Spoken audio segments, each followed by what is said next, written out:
Coming up, a Hopi food competition increasing culinary wellness in the community, and singer and songwriter Buffy Sainte-Marie talks about her artistry, plus another update on Native candidates and their midterm elections. I am Mackenzie Allen Charmley. Join us for those interviews, plus headlines from the ICT Newscast.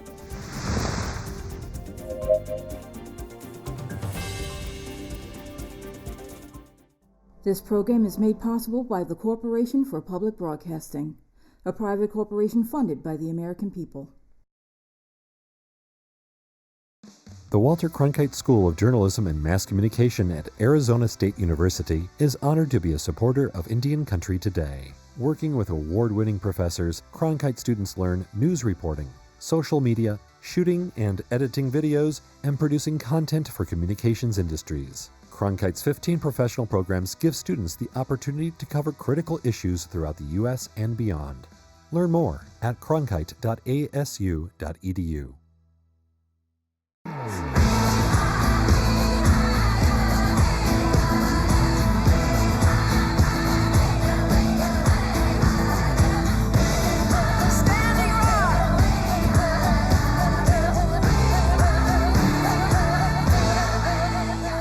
This is the ICT Newscast with Elvia Chavez. Chinangale, we're glad you could join us. Elvia is away. We start our newscast with two tragic cases of misuse of Native American remains. Harvard University released a statement last week stating it has hair clippings from 700 Native children. Harvard's Peabody Museum took hair clippings from Native American children while they were attending U.S. Indian boarding schools. The museum's website states an apology to Indigenous families and tribal nations for their objectification of Native peoples and for their more than 80-year possession of hair taken from their relatives. However, no acknowledgement of breaking federal law and the likely violation of the Native American Graves Protection and Repatriation Act was mentioned. According to an inventory report done in the 90s, Harvard University has one of the largest collections of Native American human remains in the country. Currently, the institution holds at least 6,162 ancestors. Moving forward, the Association on American Indian Affairs intends to hold Harvard accountable for not requesting proper tribal consultation. And in Maine, the FBI is investigating the illegal selling of ancestor remains. Poland Antiques and Auctions was caught selling what was described as a pipe bag. It also had a tag that also labeled it as a Mescalero Apache scalp. It is a federal crime to sell Native American remains. However, charges have yet to be filed against the auction house.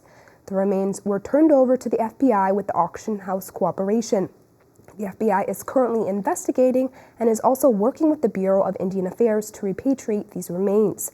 The National Park Service estimates that nearly 116,000 ancestors are currently being held by institutions and collectors around the country. The Mescalero Apache Tribe is a federally recognized tribe located in New Mexico. A well-known Indigenous author is being recognized for her entrepreneurial spirit. Pulitzer Prize-winning author Louise Erdrich is the newest recipient of the Beresford Prize for her work operating a store called Birch Bark Books and Native Arts. The Turtle Mountain Band of Chippewa Indian citizens opened the store in 2001, and it serves as a gathering place for the Indigenous literary and arts community in Minneapolis. The Beresford Prize is an annual award given to cultural practitioners who have contributed significantly to the advancement, well-being, and care of artists in society. Erdrich will receive a $50,000 award for her efforts. A new large-scale installation at the Tate Modern Art Gallery in London, England, has an environmental message. Indigenous Chilean poet Cecilia Vicuna's sculpture and soundscape address environmental themes and violence against Indigenous people. The fabrics echo an ancient tradition practiced by communities living oceans away from this London art museum. For thousands of years, Indigenous people of the Andes wove different fabrics together, making knots as a way to tell their stories. Curator for the show, Catherine Wood, says the poet has been weaving her Indigenous advocacy into her art for more than 50 years. Cecilia Vicuna has been making her sculptures, her actions, her activist happenings for the past 50 years, and her work's got this new resonance now with a young generation of artists because many of the things that she's cared about for a long time, the environment, Indigenous communities and traditions, and textile sculpture, are things that had been quite undervalued and underappreciated in the art world. The exhibit is open now and runs until April 16th of next year. And those are the headlines from the ICT Newscast.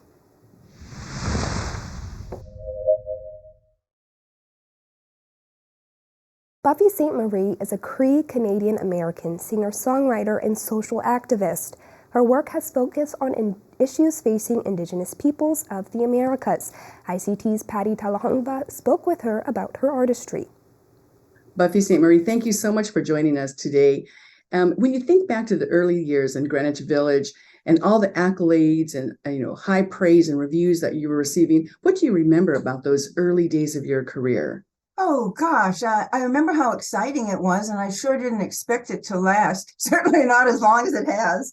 I thought, I was coming out of the University of Massachusetts. I had a degree in Oriental philosophy and in teaching, and I thought I was going to go to India and become a philosophy professor. But instead, I tried my luck at singing in Greenwich Village. Well, take us back to your childhood. Children are very impressionable with what adults tell them. What did adults tell you about being a First Nations person?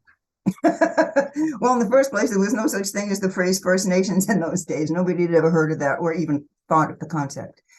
People knew very little.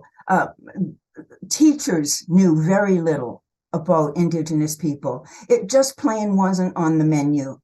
My mom, who was part Mi'kmaq, but typical of white families who are part Indian, she didn't know very much about it. Nobody talked about any of it. They would talk about it, being proud, but they didn't have any information. So my teachers would tell me that I must be mistaken. Yeah, they told me, number one, I couldn't be a musician because I couldn't pass music classes. I couldn't learn how to read music. Of course, I'd go home and I'd play music naturally. And the same thing, they told me, you can't be Indigenous because there aren't any more. Not around here anyway. There may be a few over there in New Mexico, but so I guess the answer to your question is there was a whole lot of ignorance. So where did you get that courage to sing about genocide, to sing about these other really hot and hard and heavy issues? Well, number one, I had a college education. Excuse me. I showed up every day. I had college education. And that meant that I had a library. That meant that I had people encouraging me to learn whatever I wanted to learn. And that's one of the things I wanted to learn about. Also, I hooked up with the National Indian Youth Council when I was still in college. Sergeant Schreiber had this thing called Upward Bound. And I was involved in that. And through that, I met the National Indian Youth Council. That was Clyde Warrior and Mel Tom, Walter Funmaker. There were some really incredible pieces. Thelma Stiffarm was involved. So I met like-minded Indigenous people on the road because I was lucky enough to have a singing career that gave me airplane tickets. So I would travel around, if I were in Australia, if I were in Scandinavia, if I were in New Zealand, or of course in the Americas, I would do my concerts and then I'd spend time with Indigenous people. Is there anything left that you haven't written about, that you want to write about, that you want to sing about? Yeah, there are a lot of things. Thanks for asking. No, there are a lot of things. Also, in a documentary, you're really restricted as to how much you can, how much time you have. Because in the documentary, there's not much about my growing up. Not much about the fun parts of growing up. Nothing about love affairs. Not much about the Cradle Boy Teaching Project. What I would really like to do, but I'm holding back on it now. I'm just doing research on it now, and I would love to tell the whole world about it, but I think it's a little early. There's so much bad news out there now. Besides trying to positivize the whole Indigenous information scene for everybody, especially with kids, I've been studying the history of Indigenous slavery, and most people are unaware of the, Indigenous slavery. I want to talk about how you said you were traveling all over and your effort to reach kids, because that comes back to health, right? How have you managed to stay in such great shape with such a strenuous career and still traveling and touring and doing all of these things at age 81? Oh gosh, what a question, huh? Well, when everybody else was getting COVID, I got cancer, but I kicked its butt. You know, I had my operation. I didn't go through chemo and radiation and stuff like that. I came out of it fine, and I'm healthy again. That was a couple of years ago. I think maybe I've survived not only the road in show business in 81 years, but I think I've survived the challenges that we all face, because basically I really eat well and I work out, and I try hard. I'm as much an addictive personality as anybody else. My downfall is sugar. I try every day. It's one day at a time for me. So I just take it seriously. I want to live a long life. I've really loved my life. I live not because I'm afraid of death and don't want to die. When I die, it's going to be like graduation day. I'm going to say, more. Sign me up. Viewers hear your song.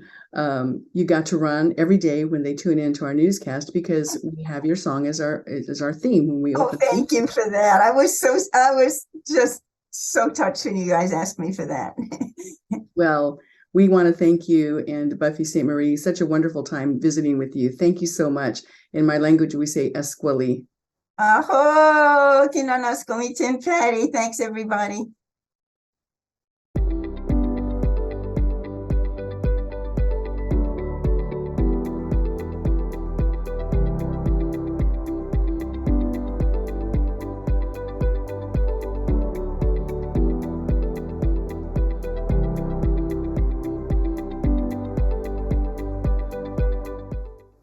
Chopped is a popular food program on the Food Network. It pitches contestants against one another to come up with cool culinary dishes. While in northern Arizona, people from the Hopi Tribe are putting their own spin on this program, and they've come up with Hopi Chopped. The competition is put on by the Hopi Wellness Center. Joining us now to tell us about this competition are Jessica Quamahongnewa, who is a diabetes prevention educator, and Elvia Sanchez, the manager of the Hopi Wellness Center. Getting right to it, Elvia, you just held your second Hopi Chopped competition. Can you tell us how this came about? The idea came about generating from the Food Network Chopped series. So as staff members, we felt that let's try a Hopi Chopped out here. We know that within the Hopi community, there are a lot of individuals who like to cook, who do food services or any type of catering. So we wanted to bring that type of attention to our program. And I think it was also incorporating the idea of bringing Hopi foods as part of the idea of ingredients of our mystery baskets that we put together. So it was a great idea for us to collaborate with all the staff and try to generate something as a Hopi-tized version of Chopped. And then Elvia, I was hoping you could expand more on the first event. What was that like? The first event was great. We received 3 participants, and we had ingredients. Not sure what type of ingredients to use. We just wanted to make sure there were nutritional ingredients as well. It was located here at our Hopi Wellness Center in our gymnasium. We had all the equipment put together in terms of skillets. We had to use convection ovens and making sure that we had everything down to measuring cups to table spoons, and it was generating what type of food ingredients. We brought in kale, we brought in the home ingredients of squash that was during the summer months. So we got the 3 participants in. We had our local judges selected. They were either just individuals who are in the career of cooking or have that catering business. So we provided 3 judges. We put together a score sheet, so that's how we can tabulate for them to go on to the second round. So just basically, first round we had an appetizer, second round was entree, and then the third round was the dessert. And Jessica, there was a Facebook Alive for the event. When you did produce your first competition, do you think that was an element that added to the event? How did that go? Of course, dealing with our internet connections, it is pretty challenging out here. But it happened, and when it comes to putting things on Facebook, we do get that insecurity from our participants, but in the end, when we do our lives, it does bring a huge impact on the native foods that we do forage throughout the year, through the seasons, and just moving and being creative and knowing that we can use these edible plants or plants that we grow in on our own lands, and knowing that they can be used in many other different ways. We touched on how the first event went, but Jessica, how did the second one go after learning, trial and error the first time? How did the second event turn out? The second event turned out pretty smooth. We did have everything uniformed as far as set up for each cooking station, which really brought out the uniqueness, and the uniqueness was having the ingredients that we also collect throughout the year. And so having our trial and error, the things went a lot more smooth. We had staff where we needed them to be, and we weren't running around like we were in the first session with our first round contest. But we are looking forward to next year's session to being a lot more successful and upgrading some of the equipment that we have for our participants that are competing in this event. Elvia, I can imagine that this event is full of lots of buzz and is overall fun for the contestants. But what is the prize for the winner? So that's actually a secret. Just kidding. So we had brainstormed to see what type of equipment, food item they can utilize in terms of that will be beneficial within their household. So within the first and second chop that Hopi Chopped we had, they received a Instapot. So the final, we do hope to implement 2 more. And our goal is from those 4 Hopi Chopped sessions, we hope to bring those 4 champions back to complete a finale. And they will receive a grand prize as well for the one who comes out on top. We're wrapping up our time here, but I wanted to ask you, Jessica and Elvia, what are some other things going on in the Wellness Center that our audiences should be aware of? Well, we are in November, so we are celebrating the Indigenous month as well as the National Diabetes Awareness Month. So yesterday we just completed our Diabetes Awareness Prevention Day, coordinated by Jessica. We had presenters, local presenters. We had providers come in, do guest speaking to our participants there on the importance of understanding what diabetes is, understanding the type of diabetes, and encouraging and motivating individuals to continue to take care of themselves. We're closing out with all our activities for the end of the year. But we're doing our main finale for November. We've had a fun run walk here in the community. We collaborate with the MB3 Fit Month or Fit Week that they have. So we do activities within the school, having a school challenge that's coming to an end. And then we just completed our team fitness program coordinated by another staff member. So we're coming to an end with all our programs, but we do a lot of collaboration with Indian Health Services, our local partners here, just to make sure that we're including everybody in there. Well, Jessica and Elvia, thank you so much for joining us today. Thank you.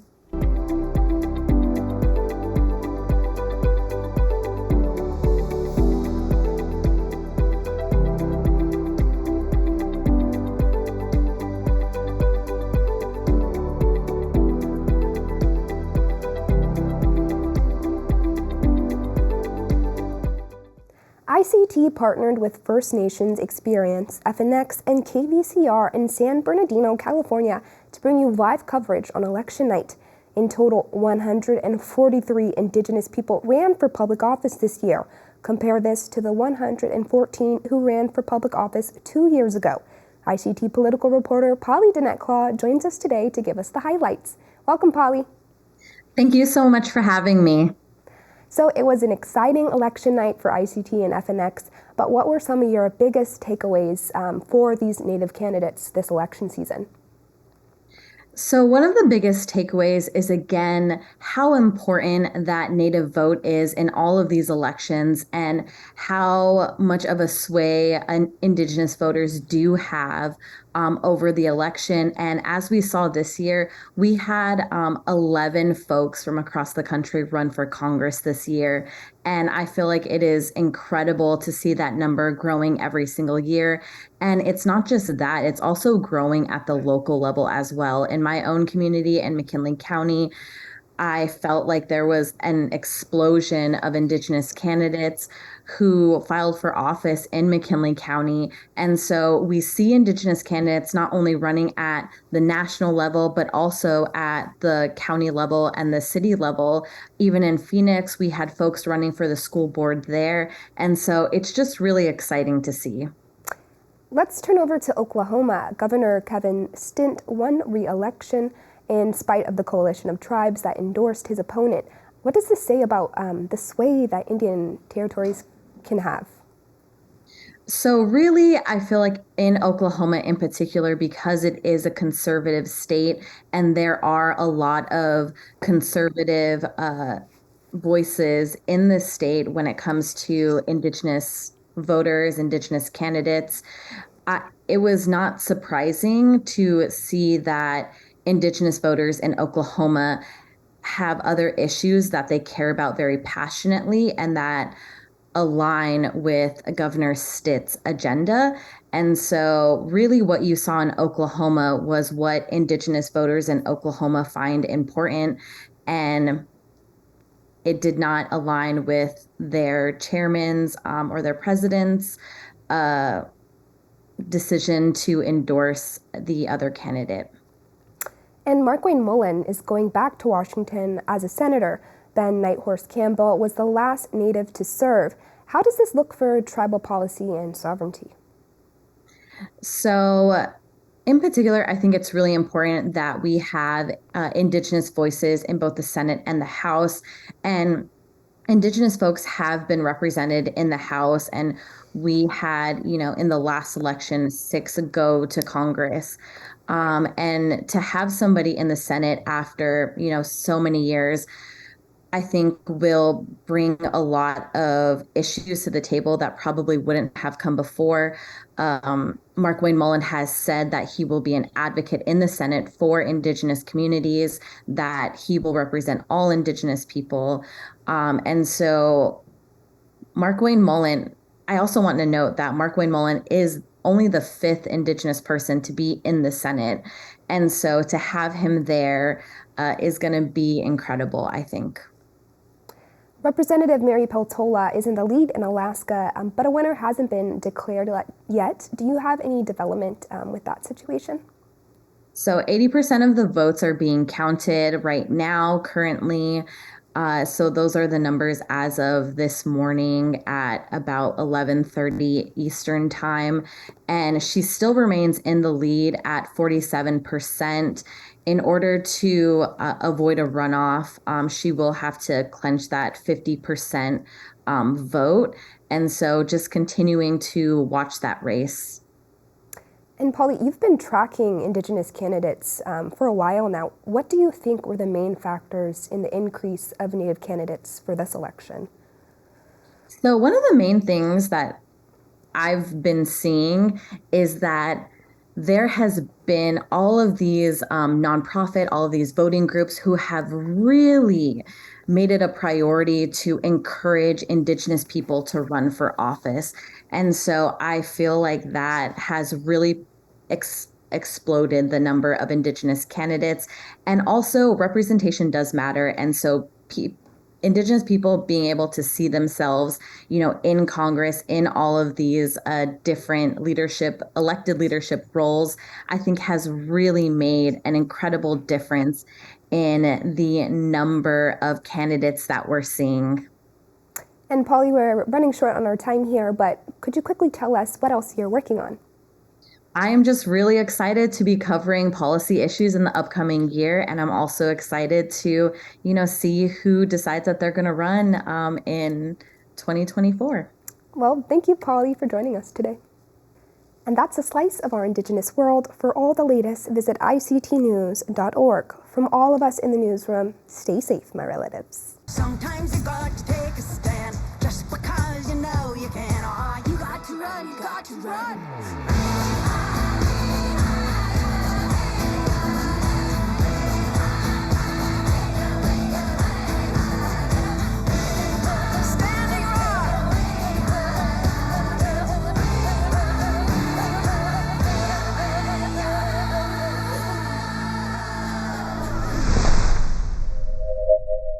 The Sand Creek Massacre, the betrayal that changed Cheyenne and Arapaho people forever, focuses on tribal accounts of Colorado's deadliest day. Exhibition details at historycoloradocenter.org. This program is made possible by the Corporation for Public Broadcasting, a private corporation funded by the American people.